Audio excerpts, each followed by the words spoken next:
What's going on, good people? Happy Tuesday to you. Hopefully everyone out there, this morning is off to a great start. Hopefully you've already said some positive affirmations to yourself and now you're getting your day going on a positive note. Starting to get light earlier. So I'm liking that. I like the daylight. I don't like being in the dark all the time. I like it when it's more sunshine, more daylight hours.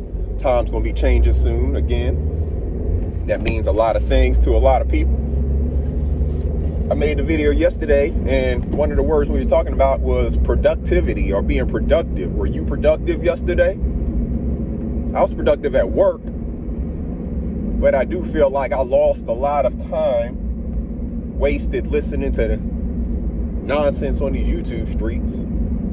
As a lot of people know who are hearing this, there was a fabricated situation that happened over the weekend that people are now turning into a week's worth of content. I don't know why. I made my video about it over the weekend, said what I needed to say.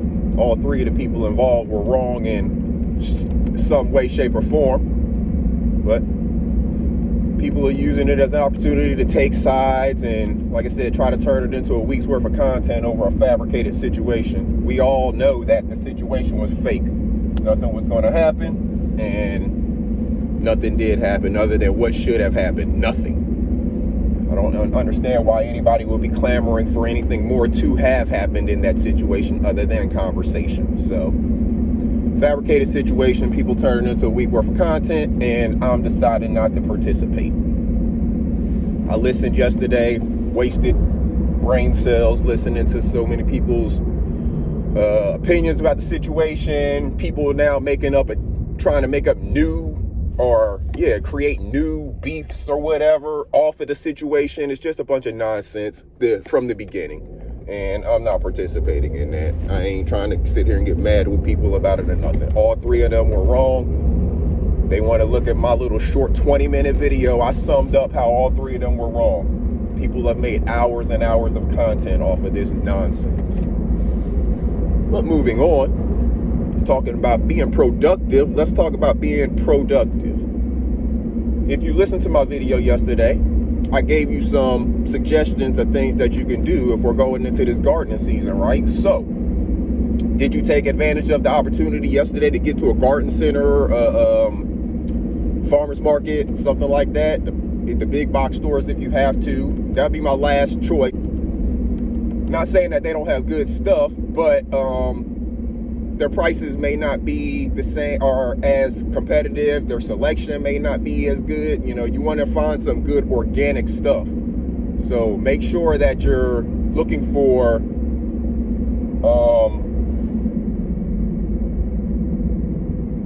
what you want. Make sure that you're getting not just the first thing you see. I'll put it like that. Not all seeds are created equal. So you need to do a little research on your stuff. Now is the time to be having all of that done, because we're really rolling into the time where you need to be getting some stuff in the ground. I'm probably actually going to try to do some of that this afternoon. Get some more stuff planted. But you got to do the research no matter what. You can go back and look at old videos. I got some videos. There's all types of people who have videos on YouTube about gardening. So you need to look for what you need. Make sure you do your research, but you got to go out and get the stuff. You cannot wait. So if you didn't do it yesterday, do you have a plan to do it today?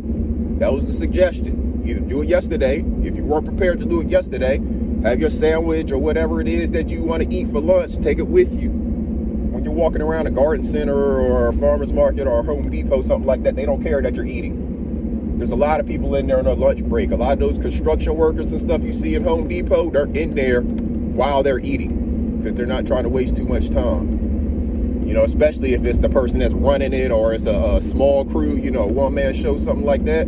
They don't have time to sit around eating. They're eating while they're driving. They're eating while they're walking around the store, something like that. So make sure you take advantage of your time. That's the best way I can say it. Like I said, it's getting light earlier.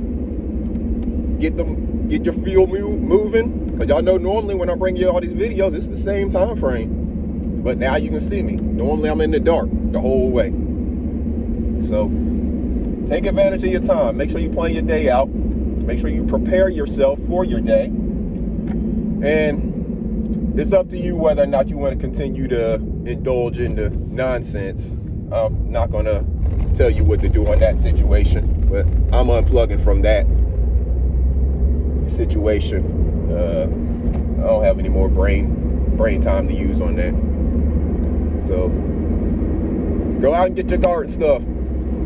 Get your containers. You can watch my old videos and the videos I'll continue to make about container gardens. If you're in a small space, you only have like a patio area or something like that to plant in, I can help you with that. If you're in a bigger space, same concepts, but you may want to look at some other people. There's a whole lot of people who I watch who have a full orchard. They'll have a whole everything out there and just a whole lot of land. That's a lot of people that I watch because the concepts are the same. You may just use some slightly different products or use some slightly different techniques when it comes to, watering or, again, the type of soil that you're using, the type of drainage that you need in it. You might use some slightly different products, but you also have a different amount of control in a container garden than you do in ground. In ground, people, they have to depend on the soil that's there and then mixing in, other soils or other fertilizers or nutrients to boost the quality of the soil that they have. So there's its, pros and cons, obviously. As the container people, we have to buy all of our soil. The people who have space and ground out there, they don't have to buy everything. Some of it's already there. So make sure you do your research. Make sure you prepare yourself.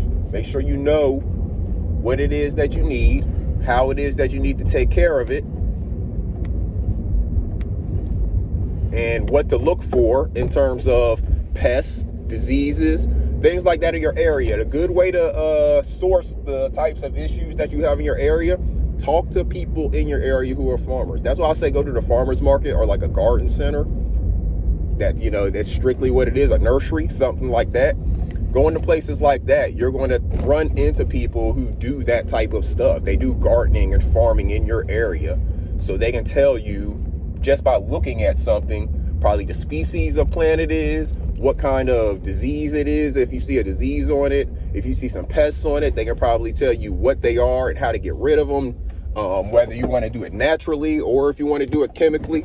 I suggest naturally, of course, but there are natural and chemical ways to get rid of diseases and pests. A lot of the stuff you're going to be surprised you may have in your cabinets.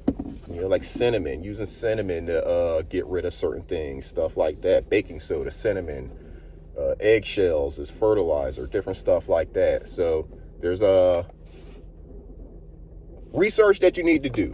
I'll put it to you like that. You need to know, if you haven't planned it before, you need to know what it is that you need, what it is you need to look for. You also need to, of course, buy the materials. So make sure you're getting out there being productive today. Make that plan. Get out there, get yourself prepared, and then be productive. This Iceberg. Salute, good people.